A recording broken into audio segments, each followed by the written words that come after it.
All right, let's put this up here. Thank you, everybody.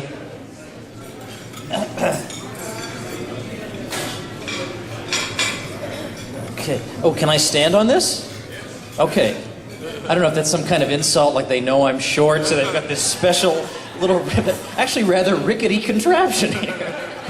Who knows what might happen? Gosh, now like I'm towering over this podium and all the rest of you folks. Okay. Well, all right, now I know how all you tall people have it. All right, well, anyway, it's a great pleasure to be here with you guys. I spent a little bit of last night at, we'll just call it the Other Convention. Ooh, yeah, that's right, I was there. And there were a bunch of those people who said, we'd love to come hear you tomorrow, but, you know, we don't want to get in trouble for being involved with the Libertarians. Ooh, terrible. But I think a lot of what you guys do is thankless work. Sometimes it's unbelievable drudgery, and yet you just do it and do it and do it, and you keep on doing it anyway. And it doesn't always bring immediate success. It just brings more drudgery and more work, and yet you just keep at it. And I deeply respect people who do that. So I'm very glad to be able to talk to you. So what I'm doing today is I'm giving 2 speeches. Now, how can that be? How can this schmuck give 2 speeches? Well, I decided I want to give...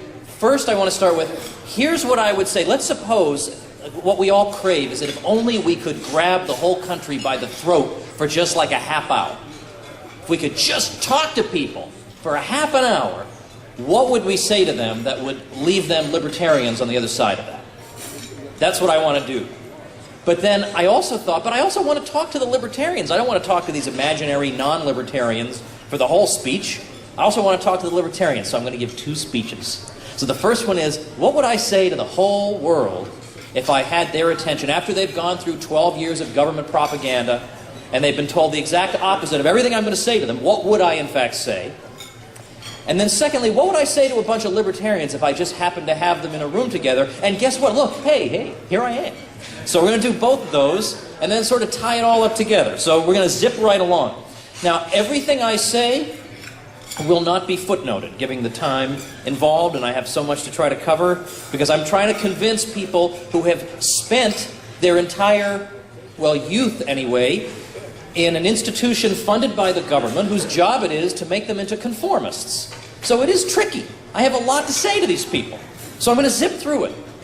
So I would start, first of all, I find there's a certain irony in what happens at your high school graduation when you always get that speech about you got to follow your dreams. You can accomplish anything. But yet the whole 12 years you've been in that school, they've been teaching you the exact opposite. You can't do anything. Only the government makes possible civilized life, and only the government makes it possible for you to survive and earn a living, and only the government makes it possible for you to work in decent conditions, and only the government makes the arts possible, only the government makes the sciences possible. Government, government, government, government. But hey, you can do anything you want. What does that mean? Like, well, how do they have the nerve to give that speech? But anyway, they do. And so we are sort of, I don't know, propagandized into thinking that all the good things in the world come from some guy being in charge and telling everybody else what to do. People look to the example of the military, and they say, look at the military. The military gets stuff done. We got a guy in charge and people who obey. So this should be the model for all of society. This is the sense people have. That's why I think some people accepted the idea that central economic planning was a good idea. Because it seemed to them, wouldn't it be better and more efficient for there to be some guy barking out orders to everybody instead of everybody just doing whatever he wants? That sounds chaotic and disorderly. We can't have that. So, first I would tell people, there are miracles that go on every single day in this world that occur simply because individuals are acting. Like, think, for example, there was nobody in charge of the English language. There was no one guy who said, okay, everybody, I've decided. The word for this is tree. Everybody got that? It's going to be tree from now on. Like, that didn't happen. And so it's not even like, as my friend Bob Murphy puts it, it's not that dictionary companies invented English. It's not like dictionary companies just forced upon us the meanings of the words. The dictionary companies are merely codifying our already customary practice of designating this as a tree. So where does English come from? It comes from just spontaneous interaction of people. There is no czar or commissar or planner of the English language, and yet there it is. But you could just imagine people today thinking that there must have been some English language commissar who developed the language. Or how about take a scientific field like physics? Now, physics has progressed tremendously over the centuries, and yet there's no guy. There's no guy with a giant physics hat, and he's wearing a lab coat, and he's in charge of physics. There's nobody in charge of physics. They have physics journals, and the journals are supposed to weed out the bad articles, publish the good ones, and people build upon each other's work, and the result is this tremendous edifice of physics. And yet it develops with no guy doing it. No one even stops to marvel at this. But this contradicts this idea that you need some guy in charge. No, what's miraculous is how much we get done with nobody in charge. With just human beings interacting with each other like with other human beings. That's it. Where we interact with each other without some guy with a bullhorn. And it's astonishing what we can accomplish. Like, for example, I'm sure everybody in this room is at least familiar with that Leonard Read essay that Milton Friedman popularized, I, Pencil. So Milton Friedman holds up this pencil and he says, look, I got a freaking pencil over here. You look at the things in this pencil and you realize there's no person on earth who could produce this pencil. And you're skeptical of that. You think, oh, I know Joe works at the pencil factory. He could make a pencil. But when you think about it, it's actually quite difficult. The pencil begins with a tree. You've got to chop down the tree. What are you going to chop down the tree with? Well, you're going to need an axe, or you need a saw. What's the saw going to be made out of? It's going to be made out of steel. And for steel, you need iron ore. And then you need transportation to transport the steel from one place to another. The transportation requires gasoline, which requires oil refinery. All these different things that you would need to be an expert in to create a pencil, no human brain could possibly contain. So there are and that's not to mention the rubber for the eraser, the graphite, which comes from South America, all these different things coming together to produce an object that costs you a few cents. Now, could you imagine, before we had pencils, describing to people, all right, here's what we need to do. All right, first we got to go to this continent, then that continent, then we got to get the graphite, we got to chop down the tree, we got to produce paint, requires all these ingredients and all these processes. Then we got to shave down the wood to make it all nice and smooth. Where people would say, my gosh, this device is going to cost like $1 billion. And we're going to need some pencil commissar in charge of this thing. We would never have produced a pencil. No one would even try.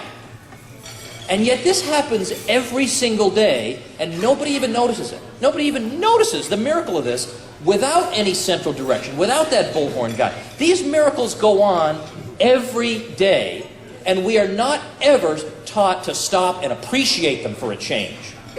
In fact, there was one time I had a sick child. She needed a vaporizer in the middle of the night. So in the middle of the night, I go to the store, I buy her a vaporizer for $10. And I actually, this is not a joke, I stood there in the store and I marveled at the fact that I just bought a vaporizer for my sick kid in the middle of the night for $10. And this is incredible. Think of all the things that had to come together to make this possible. And then I realized, wait a minute, I have a sick kid. I can't really be standing around here philosophizing. I gotta get out of here. But you know what we are taught to do, though, in school? We're not taught to appreciate markets or the price system that makes all this miraculous stuff possible. No, we're taught how a bill becomes a law. So right away, it prejudices people in favor of government activity. I know all about how a bill becomes a law, but I have absolutely no idea how a pencil could be possible. And I have so no idea about it that I don't even have the idea to ask myself the question. So these miracles take place every day. And in fact, on the free market, we have what the great Frederick Bastiat called economic harmonies.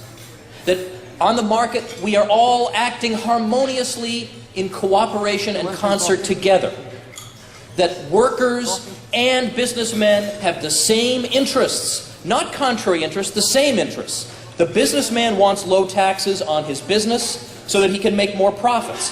But the worker also wants low taxes on that business, because the more profits that are earned, the more the businessman can invest those profits in capital equipment. That makes the worker more physically productive. That means more goods are produced, and when more goods are produced, vis-a-vis the amount of money in the economy, that makes your money worth more. The money stays roughly the same, the goods are increased. we all become wealthier through this process. The only thing government can contribute to that healthy process is stagnation and retrogression. That's it. All they can do is tax this wonderful process by which all of us working together improve our living conditions. But what does the state create? Does it create economic harmonies? No, the state can only create conflict. It gives a special privilege to one group that harms the other groups. That encourages the other groups to lobby for their own special privileges, which in turn harm everyone else. And it encourages a kind of low-intensity civil war of all against all. There's no economic harmonies there.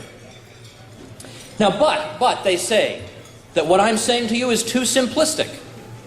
They say that freedom yields you bad things. It yields you poverty, poor working conditions, and all the rest of it. All the things we learned in the 7th grade. The free market gives you all those things. But as I just explained, it's the market that curbs those things. Imagine in the 18th century, imagine the year 1700. Why are people poor in 1700? Is it because the rich people are wickedly depriving the poor of all the flat-screen TVs in the year 1700? Why is it? Why is it that in the year 1700, nobody protests against the existence of poverty? It's because in the year 1700, it never occurred to anyone that you could abolish poverty. It was assumed that the world you're going to be born into is a filthy world of squalor. You're going to live your life one bad harvest away from starvation, and then you're going to drop dead. No one figured you could get away with a life better than that. It's only when you get the market economy, it's so fantastic as a wealth creator that you realize, wait a minute, people don't have to live like savages anymore. It is possible to lift people out of this thing. Well, the reason people are poor in 1700 is they're doing most of their work by hand. Imagine if today we got rid of all the equipment we use to produce things. We produce everything by hand. We would produce like what, 1/300th of what we produce now, if even that? And there would be whole classes of goods we couldn't produce at all. Try to engage in coal mining with just your bare hands. Good luck. Try to engage in any type of mining or raw material extraction of any kind. Forget it. None of that stuff could even be done. So of course they're going to be poor. It's not that the rich have taken all the stuff from them. If you redistributed everything the rich person had in 1700 and gave it to everybody else would wind up with an extra 2 cents, and then that would be it. That rich person would move out of the country before this could be done to him again. That'd be it. Congratulations. The only way you can improve things is by letting the market function, let profits be reinvested, and build that machinery so that we become more productive. Goods become more abundant and their prices come down relative to wages. That is the only way we can become better off. I've talked about working conditions in a couple of my books. I won't dwell on that, but that is also something that the market makes possible. If we went over to Bangladesh today and said, you people have to work in terrible conditions, so today we're going to impose the U.S. Federal Register of Regulations upon the whole country, would that mean that the next day everyone would be working in a wonderful air-conditioned office building? No, it would mean the next day everybody's unemployed. No one could afford that in Bangladesh. So it can't possibly be quite that simple, and it is indeed the market that makes possible the wealth that allows us to work in better conditions. In fact, I just returned from Spain, so I hardly even know what time it is or what day it is or what country I'm in, but I was in Spain earlier this week. I gave a talk there. People were telling me that in Spain, it is so difficult to start a business. There is so much bureaucracy and so much red tape that only the very wealthy can afford to do it. Which is why you see gigantic businesses there. You don't see, even in this country with our curtailed freedoms, we still have some small entrepreneurs popping up. You just don't see that in Spain. You're either poor or you're super duper rich, because only the super duper rich can possibly navigate the regulatory thicket that the state has imposed. The state, by the way, which portrays itself as the great savior of the poor.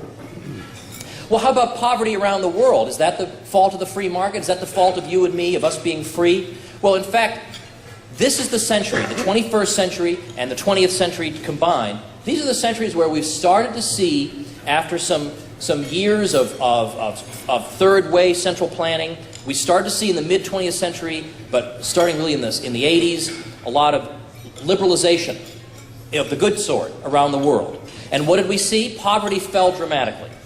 Absolute poverty amounted to 85% of the world population in 1820. By 1950, that was down to 50%. By the early 1980s, down to 33%. And by 2001, down to 18%. The world has never seen that amount of poverty alleviation ever. Ever. At the very time that markets are opening up. Never seen any progress like this. Do we read that in the newspaper? Hey, great news, everybody. The New York Times. Hey, great news. Look, poverty is really... No, nothing. Nothing. We're led to believe that the poor are poor because the rich took all their stuff. When did these poor people have all that stuff, for one thing? I mean, this is... Or the poor get poorer, the rich get richer. This can't possibly be... The poor... At some point, you hit subsistence level. If you get any poor... I mean, the phrase doesn't even make sense. But exactly the opposite is the truth. Now, governments did try to help people. We had foreign aid programs in the 20th century. And everybody, all the experts said the foreign aid programs are indispensable to lifting these people out of poverty. What did these foreign aid programs do? They kept these people in poverty. In case after case after case. There is almost nothing in the history of mankind that has a worse record than Western governments and their state-led development schemes. Absolutely appalling. It led to retrogression, not progress. This was the attempt of governments to help.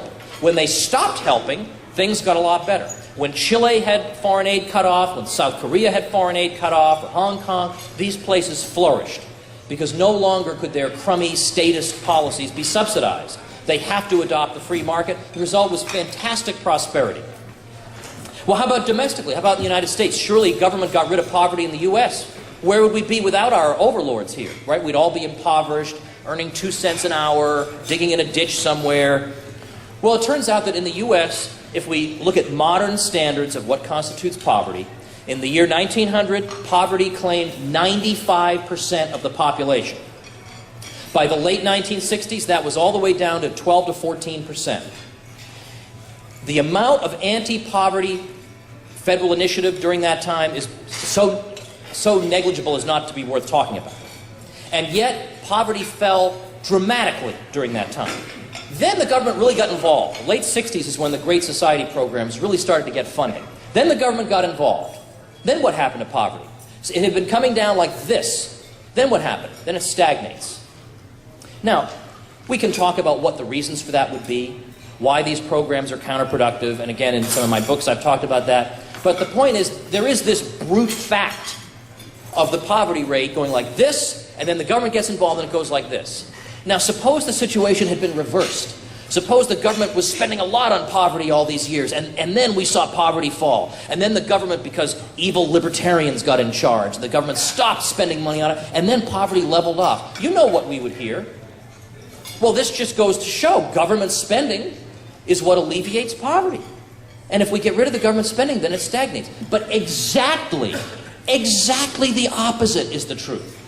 So what do we hear in the headlines or in textbooks? Nothing. Crickets. Nothing at all. No acknowledgement of this whatsoever. And the domestic analog to foreign aid has been the welfare state. And the welfare state has corresponded with a stagnation in the poverty rate, the same way that foreign aid to other countries responded in the same way. All right, so the other thing is, well, if we have freedom, then the environment is going to be damaged and, we're all going to die instantly. Now, I understand that sort of argument. We should remember that the workers' paradises where you had centrally planned economies were not known for environmental quality. In fact, in the Soviet Union, it was a crime, it was a felony to drop a lit cigarette into the Volga River because it was a fire hazard. A river was a fire hazard. So we should bear this in mind. But of course, number one, a libertarian would, properly speaking, would think of pollution as being a form of aggression. If it is a form of trespass onto your property and does damage to your health and to your property, then it ought to be actionable. And there's that great article, Law, Property Rights, and Air Pollution, where Murray Rothbard lays out exactly how that would be dealt with in a free society. So, first of all, it's a caricature to think that, well, we libertarians, we love pollution. Like, yeah, that's how we know that industry is really cranking things out. Like, if I'm not coughing, it's not capitalist. That's not really how we think. But also, property rights are what make possible the care of the environment. Now, we get told, for example, that the American Indians, they didn't have private property. They were purer than that. They were like Rousseau's noble savage. This is all a fantasy invented by people who couldn't care less about the real truth of the American Indians. They just want to exploit these people on behalf of central planning. The fact is that numerous American Indian tribes, not only did they have private property, but they assigned property rights, for example, in hunting. They would say, this family can hunt in this area. Well, that's good, because if you don't assign that, then everybody's just going to kill every animal in that area. Because if nobody owns the area, if they do own the area, they think, well, if I kill all the animals, then next year there ain't going to be no animals. So I guess I don't want to kill them all now. I want to, because I can enjoy the capital value, long-term value of this land, I better not kill all of them now. I better leave some to reproduce. But if there's no private property, and you try to do that, you try to say, you know what, I'm going to restrain myself, I'm not going to kill all the animals, I'm going to wait till next year, then somebody else just come in and kill them, because you have no property right in it. So the incentive then, under public property, is for everybody to kill as much as possible right away, so that nobody else gets it. But as soon as you assign a property right in it, you have the urge to care for it. This is also true in the Pacific Northwest. The American Indians assigned fishing rights for salmon, so that there wouldn't be overfishing. People would just fish out all the salmon, leaving nothing for the following year. So there's a lot of common sense to the libertarian position. Well, wouldn't the free market, we're taught in school, if we have what you people are calling for, I mean, it sounds nice when you talk about it, but really it's going to lead to monopolies. It's going to lead to wicked people, short little people with white mustaches carrying sacks of money with dollar signs on them running around. They're going to be running the economy. And that's what you libertarians want. You love corporations, man. Well, okay, for one thing, if we love corporations so much, how come they don't donate to us? Okay? There are some corporations that would rather see the whole world burn to the ground than have a free market. But in fact, this whole free market yields monopolies thing, first of all, it comes in part from what we learned in junior high school. Because I remember when I was in junior high school, I just couldn't believe how anyone could support the market economy. I couldn't understand this. It leads to these monopolists who dominate the economy by the throat, and only our progressive leaders could possibly emancipate us from this terrible serfdom and all that. But when you actually look at it, it's true. You have some really predatory entrepreneurs who are using their political connections to get them special benefits, tariffs that protect them from competition and whatever. But when you look at people who didn't do that, you actually have people I don't see why I'm supposed to despise. Why am I supposed to despise Cornelius Vanderbilt, for example? This is a guy who, before he got into railroads later in his career, he's a guy who defied the government's steamboat monopoly in the New York area. And then when the monopoly was overturned, he competed with existing steamboat companies, and he would say, well, you want to go from A to B? It used to be $3 a trip, now it's 10 cents a trip on my boat. Or on some trips he would say, it costs you nothing. You can ride for free, but I hope you're hungry because I'll make money selling you food. This was an astonishing contribution to the world. Or then he used his railroad to transport mail. And he's transporting mail across the country, and he's competing against a subsidized railroad line. He's getting government money, and he's still doing it for a quarter of the rate. And the subsidized line goes out of business, and he prospers. Why am I supposed to dislike a benefactor of mankind like this? Why am I taught that this is the wicked person, but the great, wise, benign, benevolent people are these U.S. presidents whose faces look down upon me from the top of the classroom wall? Why is that? Well, it's a rhetorical question. So of course we talk about Andrew Carnegie. Single-handedly the guy reduces the price of steel rails in a quarter century from $160 a ton to $17 a ton. I'm supposed to hate that guy? Now Rockefeller, okay, you could talk about the things his foundation did, whatever. That's a separate question. I'm talking about as an entrepreneur. I mean, this is a guy who takes the price of kerosene and drops it from $1 to 10 cents. Now, the government can't ever do anything like this. This improves everybody's standard of living, because now everything that uses that as an input gets cheaper. Everything that uses steel as an input gets cheaper. People's standard of living rises across the board. All the government can do is take stuff from some people and give it to you. And that is, not only is that a wash, it's a dead weight loss because of the inefficiencies and everything else involved. But these people actually did improve people's standard of living. And this goes on today, and we are taught to despise people who are involved in commerce. We're taught to be total jerks to store clerks, for example. You treat and I say you, present company accepted, but we're taught to treat store clerks like garbage. There's one tiny thread wrong on your clothes, and I mean, you are going to make hell over this thing. Whereas the TSA is sticking their hands down your pants and you're going, well, you do what you got to do, man. Like, there's something wrong here, right? I mean, people have got to be schooled to think this way because that is not a normal reaction to this. Also, okay, so then the claim is, but we do have monopolists and then they take over and then they can drive their competitors out of business. They just make their prices super low, nobody compete with them, they drive everybody out of business. It's called predatory pricing. Again, I've talked about that in some books. I have an article coming out on this from the Future of Freedom Foundation in a little while. But for now, I'll just say that there's almost no evidence of this ever actually happening. There are firms that drive other firms out of business, yes, but that's consumers drive those firms out of business, not the firm, really. But where's the suddenly high prices that they're supposed to then impose on the rest of us? They never materialize. And there are a whole lot of reasons for that. There are a whole lot of reasons that predatory pricing is a counterproductive strategy. And there are a whole lot of ways, market mechanisms, that even if that were possible, that could fight against that. But as I say, I've got an article coming out on this, and I have so much else to say. I'll put that as a footnote. Check tomwoods.com. Eventually there'll be an article on predatory pricing. But I have talked about that in my Politically Incorrect Guide to American History. And finally, the antitrust laws. Notice that antitrust complaints do not typically come from consumers. Consumers do not go to the government and say, I am so sick and tired of paying so little for this product. I am so sick and tired of getting this product for free. Please do something about it. Never has. It's always the competitor. That should tell you something about what the real interests involved in that are. Okay, but things would be unsafe. Right? There would be quacks taking advantage of us. We're too stupid to look after ourselves. So these are the same people who say, we're smart enough to vote for people who are going to make decisions that are of momentous historic significance that can affect the whole world. We're smart enough to do that, but we're too stupid to pick a doctor. Like, we can't just look at, take 1 second on the internet and find some basic clearinghouse of doctors who are respected. We can't do it. We're too stupid to do that for our own health. However, we can vote for a guy who's going to make policy against Iran. It seems to me it's either one or the other, but you can't have this kind of contradiction.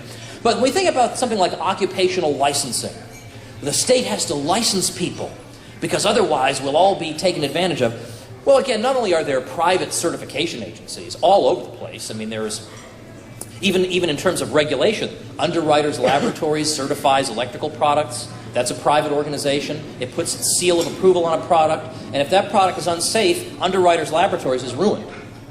Whereas if some government bureaucracy puts its symbol on there and it's unsafe, are they ruined?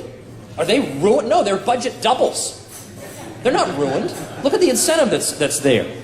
But also think about whenever you see some requirement that this or that occupation has to get a special government license, ask yourself this. Do the existing firms in that industry have to comply with the requirements for the license? So for instance, sometimes they increase the number of hoops you have to jump through to get the license. They say, well, from now on, all the flower arrangers now have to prove that they can do X or Y. Do they ever apply that retroactively to the existing flower arrangers? Never, of course not. Now, if this were really for the general public's well-being, wouldn't we be equally as threatened by bad existing flower arrangers as we would be from new entrants to the field? And yet it's only to the new entrants that they apply these regulations. Could it be that this is meant that way? Could it be that Adam Smith's insight that you can't get businessmen together for 3 seconds without them angling against the public in one way or another, that maybe he was right? Ah, well, indeed. And then moreover, I didn't pick that at random. There are some states that require flower arrangers to be licensed. Think of the dangers we averted there. But what about the arts and sciences, though? I mean, it's really nice of us to talk about freedom and we cooperate on the market, these miracles take place, but there'd be no art if it weren't for the government. If there weren't a Joe Biden paternally watching over all of us, I mean, every artist in the world would just put his paintbrush down and say, I just can't go on. Is that the case? Well, you know what? Actually, the fact is that when you look at the National Endowment for the Arts, I mean, what is it? I don't even remember what its budget is these days. It might be $200 million a year. However, the amount of money that is voluntarily given by people to the arts every year is in the billions of dollars. And in fact, what do we wind up getting from government arts? Do we get the best artists? Is that what typically happens? No, what we get is artists who happen to be good at filling out government grant applications. These tend not to be the best artists, by the way. Just might think of that. Yeah, what about the sciences, though? Now, surely you people can't be such Neanderthals. I mean, Without government involvement, we'd have no science. Nobody would even be interested in the science. We'd all be worshiping thunder, or sacrificing an ox to Thor or something if it weren't for government funding of the sciences. But it turns out, again, if you look actually at history, you look at before people's fortunes were being decimated by death taxes and income taxes and all that, the private sector vastly outperformed the public sector in donations to the sciences. I mean, we're not even close. Same thing with welfare spending, by the way. So there's that. And then there are government arguments, people can't capture the profits of science for themselves, or there's no profit in basic science. I talk about this in Rollback a little bit longer. The key book on this, if you are interested in the sciences, is this wonderful book by Terence Kealey, Kealey, called The Economic Laws of Scientific Research. And man, the scientific establishment absolutely hated him for writing this book, where he showed that the claims that are made for government science funding are every single one of them is faulty. Not one of them actually conforms to the observed data. And moreover, what typically happens with government science funding is that one point of view is privileged. Because politicians they feel like they can't get away with funding this approach to cancer cures and that contradictory approach to cancer cures, because they're afraid taxpayers will say, hey, you're funding different things, half of these things are going to be wrong. So what they do is they say, what's the consensus among scientists? They pour all the money into the consensus, and that builds up this one way of thinking. Anybody who's a dissenter from that is immediately ostracized, marginalized, can't get any attention. And so science becomes inevitably politicized. We're also told that if it's just you and me interacting and exchanging things, we cause depressions. Depressions just occur spontaneously on the market. People become greedy at a particular moment, and then suddenly depressions occur. There's not enough spending, whatever the rationale is, we're told that depressions occur. But our answer to that is that depressions are not natural to the market economy. There's no reason for them to be natural to the market economy. Businesses going out of business, that happens. Not everybody can anticipate what consumers are going to want. Sometimes you produce a product, people don't want it. You go out of business. That's going to happen. But why would a whole cluster of businesses go out of business at once, at the same time? Why would that happen? And so what we do is we refer to the Austrian School of Economics, which teaches that when you have a crummy central bank that interferes with the economy, it deforms the economy. It lowers interest rates artificially, and it encourages investment in the wrong lines of production. It encourages investments that wouldn't have seemed profitable if it weren't for these artificially low interest rates. And so the economy becomes deformed. We begin to see sectors of the economy expand that wouldn't have expanded otherwise. That the economy would be saying normally, no, don't expand that, expand here. And as time goes on, it requires more and more money being printed to sustain these artificial firms and artificial lines of production. But they can't keep printing money and creating money over and over, because ultimately they'll destroy the currency. So eventually they have to stop the inflation, and then all this production that's been propped up that can't survive without these artificial infusions of money, they fail. And then you get this depression. And then we're told we caused that. The government had nothing to do with that. That's because of us. And if only they had been able to crack some more skulls, they could have prevented this depression. Everything is always our fault. The financial crisis was our fault. Inflation is our fault. That's greedy businessmen. That's labor unions. It's never the government's fault. They're always innocent bystanders. Now, if you're 7 years old, you might be satisfied with explanations like those, but after a while you have to say, maybe the government has an interest in making us think that all good things are caused by it, and all the bad things are caused because we don't have enough of them. The fact is, in this most recent financial crisis, you know how many agencies, state and federal, we have in this country whose job it is to regulate financial markets? 115. So you mean to tell me that if we had just had 116, then we wouldn't have had this crisis? These regulators, we had plenty of them. None of them saw the crisis coming, almost none of them. And most of these people, let's face it, are not the brightest bulbs in their class. If you go to business school, you do not say to yourself, I can't wait to get out so I can work for the SEC. No, does not happen. Doesn't happen. That's the kids who are at the bottom of the class, and they say, I guess I got to go work for the SEC. And they wind up being time-serving drones, and the kids who graduate at the top of their class run rings around.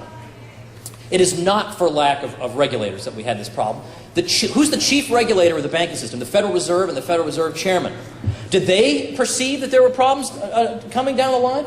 Greenspan told everybody you should take out adjustable rate mortgages and that the fundamentals are sound. Bernanke said there's no housing bubble. Appraisement practices are sound. Lending practices are great. Everybody should get in with both hands. That's what these people said. Greenspan, this guy's supposed to be like in charge of everything. We're supposed to just bow down in front of this guy. He's the wise planner, the former saxophone player turned Federal Reserve chairman. We're supposed to say, oh my gosh, Alan, you know what interest rates should be. We're too stupid to decide them on our own. You better tell us what it is. And the thing is, he would say things like, I'm not kidding. He would say things like, I had this feeling in my gut. And so I decided to lower interest rates by 25 basis points. A feeling in his gut? And meanwhile, you got people who practically worshiped this guy. You remember the story of Stephen Glass? He was a reporter for the New Republic magazine. And they made this wonderful movie about him, Shattered Glass. Because he used to just make up his stories. He invented the stories. People would say, gosh, how does he break all these fascinating stories? Because he invented them. He just made them up. They didn't actually occur. So one of the stories that he invented was that some Wall Street investors had built a shrine to Greenspan with flowers and candles and an image of Greenspan, and they would gather together and meditate there. Now that was a made-up story, but the point is nobody noticed that was a made-up story.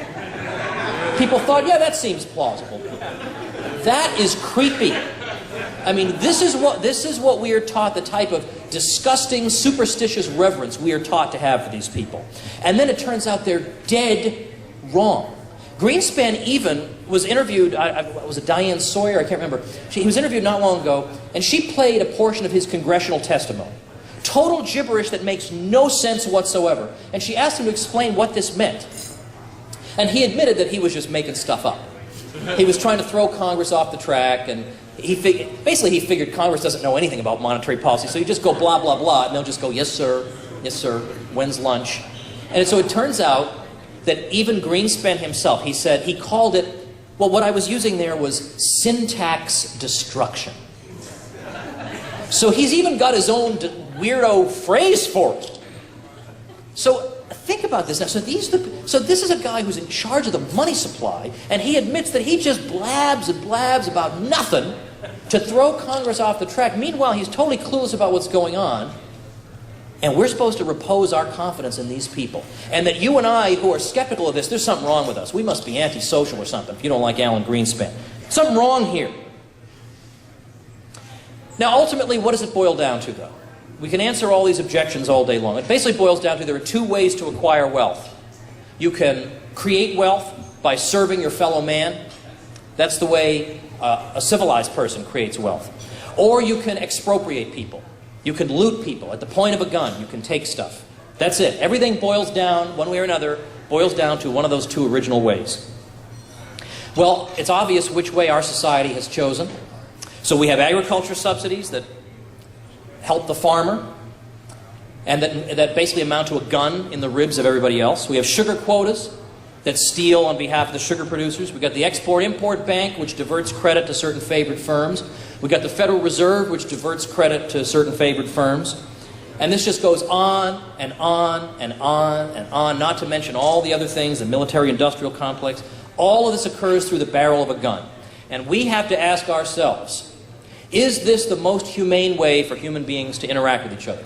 At the point of a gun. It's indirect. Sure, we hire somebody else to wield the guns. Is there really no other way we can live than by my group impoverishes the rest of you and enriches itself, and then your group is going to impoverish us and enrich itself? What if we just stopped doing that? Wouldn't it be a lot richer?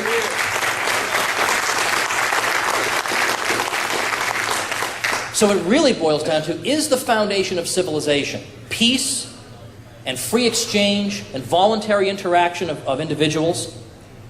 Or is the foundation of civilization, as the state would have it, the gun, the badge, and the hangman?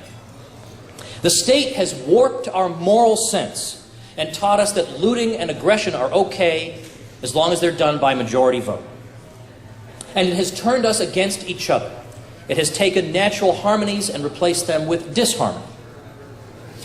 And it is at this time that we ought to recall with Murray Rothbard that what we are really faced with in society is not a conflict of rich versus poor, or white versus black, or city versus country, or industry versus agriculture, but all of us against the parasites who live off our labor and train us to believe that there is no other way to live. There is another way to live, and it's called liberty, and join us. Thank you. That's the first one.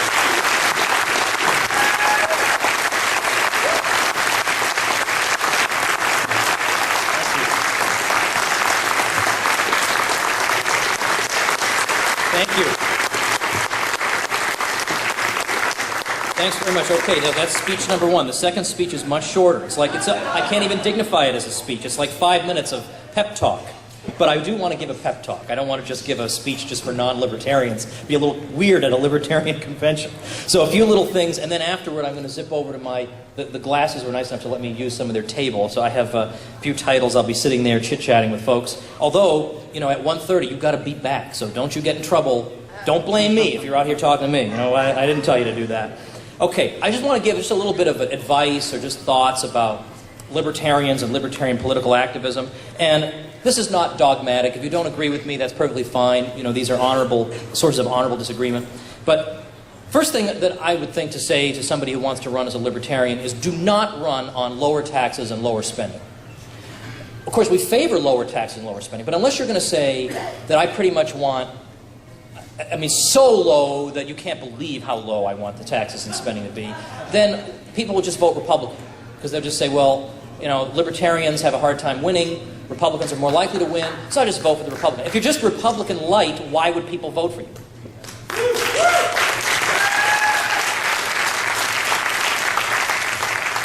And you could say, oh, but I'll actually stick to my word. Yeah, but they all say that. Everybody says, I'm going to repeal regulations. You got to have some.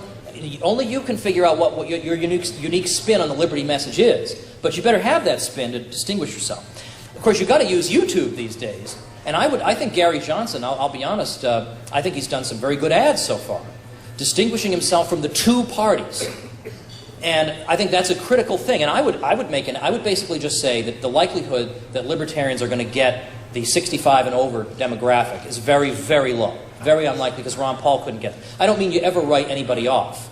But I mean, I'd love to see an ad where you got one person represents the Republicans, one person represents the Democrats, one of them's driving a red Buick, and the other one's driving a blue Buick, and then you got the super cool libertarians, like, hey, don't you want to be like us? Wouldn't that be better? Anyway, that's my own sort of thought. Okay, so second thing is, do not neglect foreign policy. There was a period, obviously if you're running for state office, I think you can safely neglect foreign policy, but there was a time in the history of the Libertarian Party where you could find a lot of people who were, I think this is over, thankfully, more interested in science fiction than in foreign policy. Those days are over, okay, because some of the state's worst crimes are carried out in the area of foreign policy. If you want to distinguish yourself from the other parties, that is a clear way to do it, because there is a bipartisan foreign policy consensus that has done nothing but harm to this country, and you cannot run away from that. And when Murray Rothbard was helping to write the initial Libertarian Party platform, he had to claw his way to making sure that foreign policy was given pride of place. He said, this is the key issue. James Madison said this was the key issue. I mean, war is what brings in its train so many forms of oppression. It cannot be neglected. This is an essential issue. Thirdly, the Murray Rothbard is radioactive thing needs to come to an end. Okay?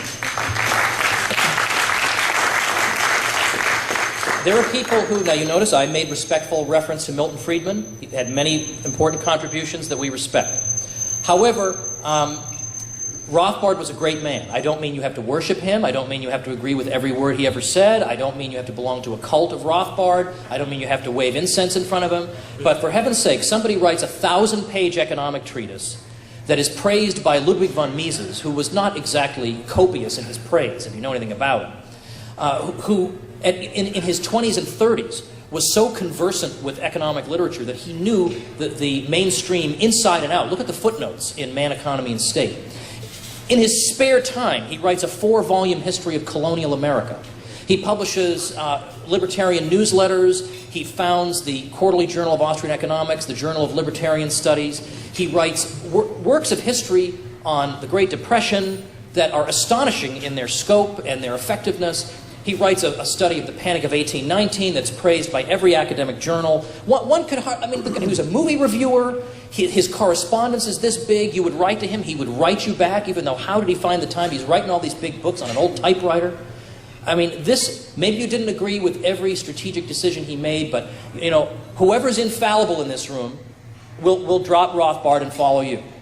But this guy is a hero who helped to found this very institution that we're sitting here celebrating.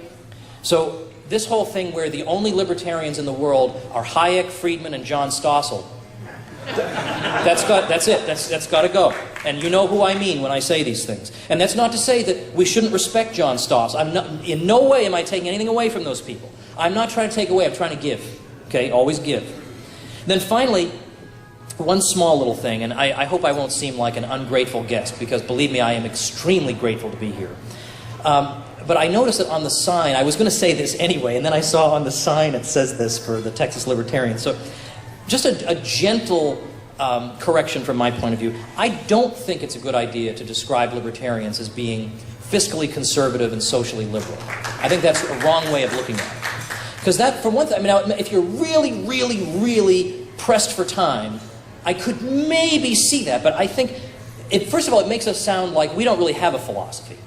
We just borrow a little bit from these people, a little bit from those people. And, hey, we've taken the things that we think you might like, and we've kind of mashed them together, even though they don't really make sense. That's not true at all. We have the most consistent philosophy of anybody who ever lived.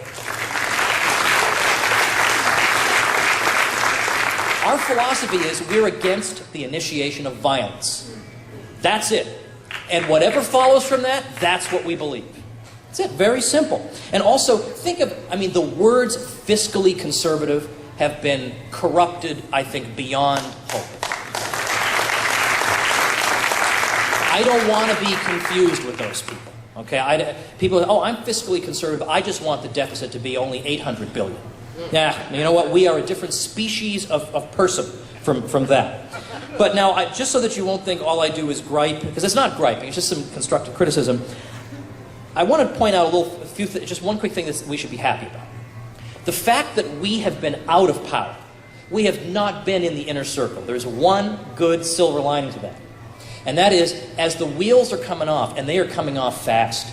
In Europe, where I just came back from, they are coming off fast in Europe. And they're coming off here too. They can't possibly blame us for this.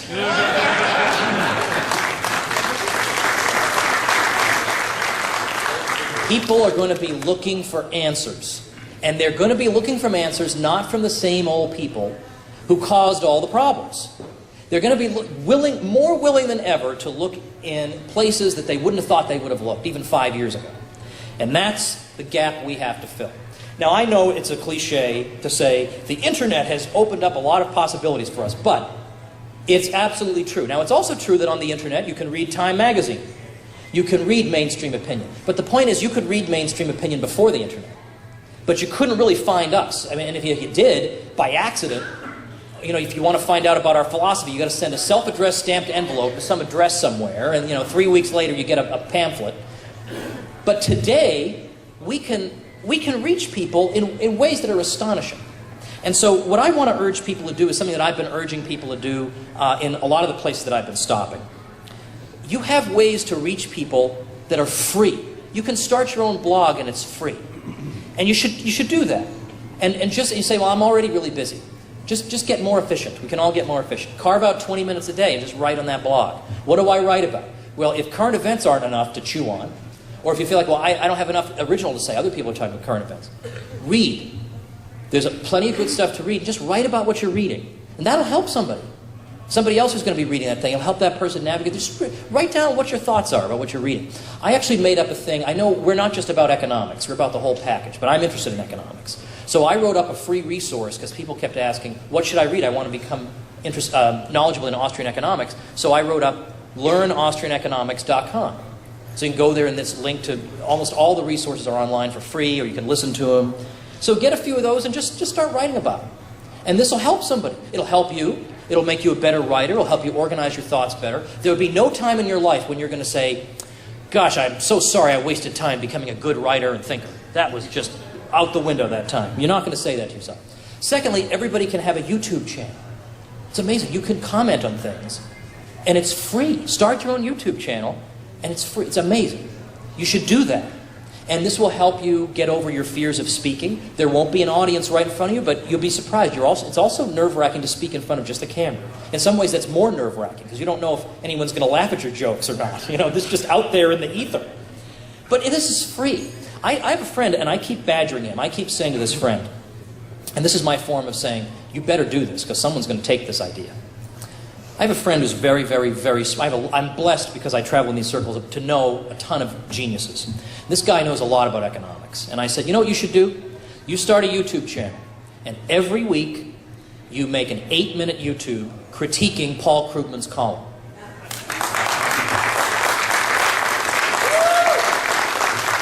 And you simply call the channel the Anti-Krugman. You will be a sensation. Everyone will tune into this thing every week. A sensation. And then you link back to your blog, and you get more traffic for your blog, and you build yourself up, and everybody's happy. Like, why would you not do this? These sorts of things are at your fingertips. I mean, that's $1 million idea. Why won't he do it? I don't know, but I'm going to send him. I hope this video gets online. I'm going to say, all right, look, you've got like 10 more seconds to start doing this because I just told people this idea. Somebody's going to do it. But the point is, think of what your niche is. And we got to be all over this thing. Because, and by the way, I figured out what my niche is. Because, okay, I do public speaking and I write. And that helped me figure out my niche because, and again, this is not just self-deprecating humor, I'm really not good at anything else. Like, I'm not good at anything else. Like, when I see a carpenter come to do work on my house, to me, he's like a magician. I have absolutely no idea how I'm looking at this unfinished part of my basement, and then a few weeks later, I walk in there, and it's like a paradise. Like, if I had 10 lifetimes, I couldn't even conceive of how this is done. Or fixing my car. See, my wife grew up in rural Oklahoma. So she can fix a flat tire, she can shoot a deer, she can do all this stuff. Right? I am just so pathetic compared to this woman. I don't know how my car works. As I've said before, as far as I know, there's an angel in there that makes it go. I have no idea.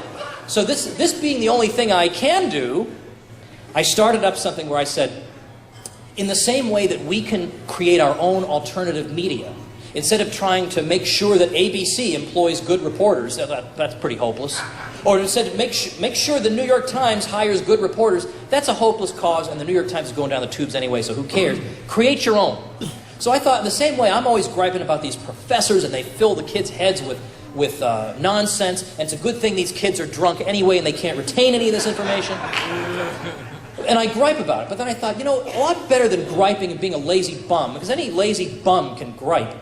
Why don't you create something? So I thought, why don't I have a PhD in U.S. history, why don't I just teach like a liberty U.S. history? Like, this is what people should know about U.S. history, and I'll just teach that myself using this mechanism. So I've gotten a few of my friends whom I trust. I have a guy who teaches economics for me. So I just started a site called libertyclassroom.com. And it's the most exciting thing I've ever done.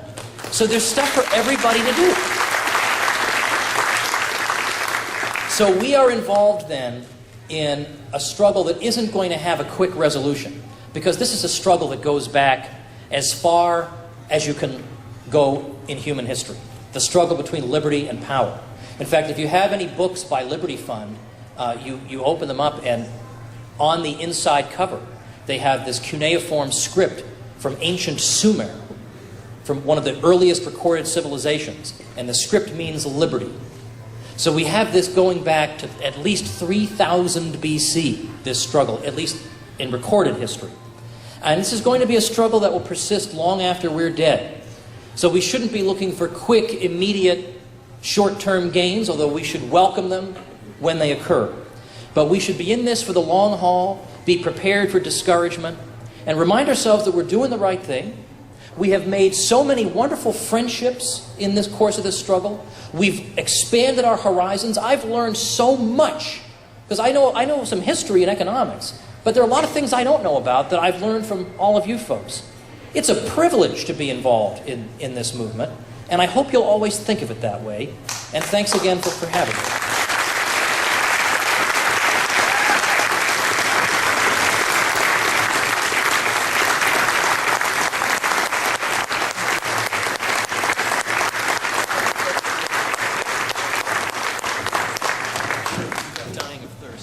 Just a programming announcement. If Elizabeth Miller is here, if she can come up.